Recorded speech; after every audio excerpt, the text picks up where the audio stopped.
Welcome to my channel. இன்றைக்கி நம்ம இந்த ஸ்வீட் போலி எப்படி செய்கிறதுன்னு பார்க்கலாம். இது வரைக்கும் எங்கள் சேனல் சப்ஸ்கிரைப் பண்ணாதவங்க சப்ஸ்கிரைப் பண்ணுங்கள். பக்கத்தில் இருக்க பெல் பட்டன் கிளிக் பண்ணி ஆல் கொடுத்துக்கோங்க. இப்போ நான் 1 கப்பு கடலைப்பருப்பு எடுத்திருக்கேன். இப்போ இதை நல்லா வாஷ் பண்ணிக்கலாம். ஒரு தடவைக்கு 2 தடவை தண்ணி ஊற்றி நல்லா கழுவிக்கோங்க. அப்போ தான் தூசி எதுவும் இருக்காது. வாஷ் பண்ணி வச்சுருக்க கடலைப்பருப்பு இப்போ குக்கரில் சேர்த்துக்கலாம். எந்த கப்பில் கடலைப்பருப்பு அளந்தெடுத்தீங்களோ அதே கப்லேயே 1.25 கப் அளவுக்கு தண்ணி ஊற்றிக்கோங்க. அப்போ கரெக்டாக இருக்கும். இப்போ குக்கரை மூடி வச்சுக்கோங்க. இப்போது குக்கரை ஸ்டவ்வில் வச்சு ஸ்டவ் ஆன் பண்ணிக்கோங்க. இப்போ இது ரெடி ஆகட்டும். அதுக்குள்ளாடி வெல்லத்தை பாகு காய்க்கலாம். 1 கப்பு வெல்லம் முங்க எடுத்துருக்கு. இதில் இப்போ 1 ஸ்பூன் அளவுக்கு தண்ணி ஊற்றிக்கோங்க. இது கரெக்டாக இருக்கும். இதை இப்போ ஸ்டவ்வில் வச்சு சூடு பண்ணலாம்.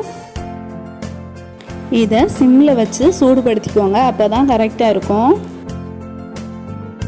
வெல்லம் கட்டி இல்லாத அளவுக்கு நல்லா கரைஞ்சிச்சு. இப்போ ஸ்டவ் ஆஃப் பண்ணிக்கோங்க. இப்போது கடலைப்பருப்பு வெந்திருக்கும். குக்கரில் இருக்க கடலைப்பருப்பை எப்படி இருக்குன்னு பார்க்கலாம். 5 விசில் முடித்து 6வது விசில் வர்றதுக்கு முன்னாடி ஆஃப் பண்ணி வச்சுருந்தேன். அப்போது கரெக்டாக வெந்திருக்கு. இப்போ இதை இந்த கரண்டி வச்சு நல்லா மசிச்சு விட்டுக்கோங்க. இப்போ இந்த அளவுக்கு மசிஞ்சிடுச்சு. காய்ச்சி வச்சிருக்க வெல்லத்தை இப்போ வடிகட்டியில் அரிச்சு ஊற்றிக்கோங்க. இப்போ இதை நல்லா மிக்ஸ் பண்ணி விட்டுக்கோங்க. எல்லாமே நல்லா மிக்ஸ் ஆகட்டும். இப்போ திரும்பவும் ஸ்டவ்வில் வச்சு ஹீட் பண்ணிக்கோங்க. திரும்பவும் ஹீட் பண்ணாதான் பூரணம் திக்காக கிடைக்கும். வெல்லமும் கடலைப்பருப்பும் சேர்ந்து டேஸ்ட் நல்லா இருக்கும். இந்த அளவுக்கு சூடு பண்ணது போதும். வெல்லம் ஆறும்போது இனி திக்காகும். இப்போது இது செய்கிறதுக்கான மாவு எப்படி ரெடி பண்ணுறதுன்னு பார்க்கலாம். 1 கப்பு மைதா மாவு எடுத்துக்கிறேன்.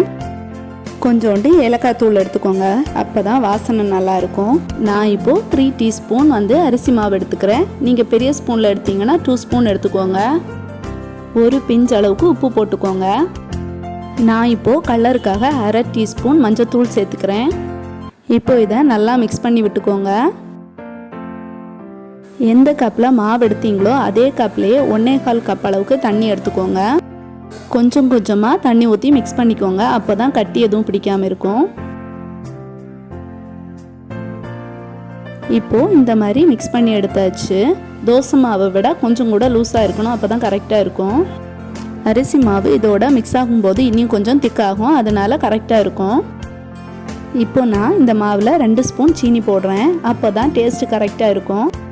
பூரணத்துலேயும் இனிப்பு இருக்கிறதுனால இந்த இனிப்பு கரெக்டாக இருக்கும். எக்ஸ்ட்ரா போட வேண்டாம். 2 ஸ்பூன் நெய் எடுத்து அதை நல்லா ஹீட் பண்ணிக்கோங்க.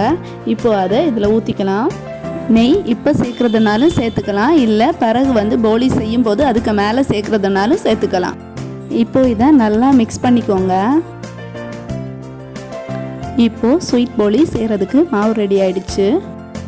இப்போது போலி செய்ய போகிறோம். இப்போ தோசை மாவு ஊற்றுற மாதிரி தின் லேயராக ஊற்றிக்கோங்க. மீடியம் ஃப்ளேமில் வச்சுக்கோங்க. இப்போது இதை திருப்பி போட்டுக்கலாம். நெய் முதல்லையே சேர்க்கலன்னா இந்த டைமில் நீங்கள் நெய் சேர்த்துக்கலாம். நெய் சேர்த்தா தான் போலி நல்லா சாஃப்டாக இருக்கும். இப்போ நம்ம ரெடி பண்ணி வச்சுருக்க பூரணத்தை இந்த மாதிரி வச்சுக்கோங்க. இப்போ இதை பாதியை ஃபோல்ட் பண்ணிக்கோங்க. ஒரு தடவை இந்த மாதிரி திருப்பி போட்டுக்கோங்க.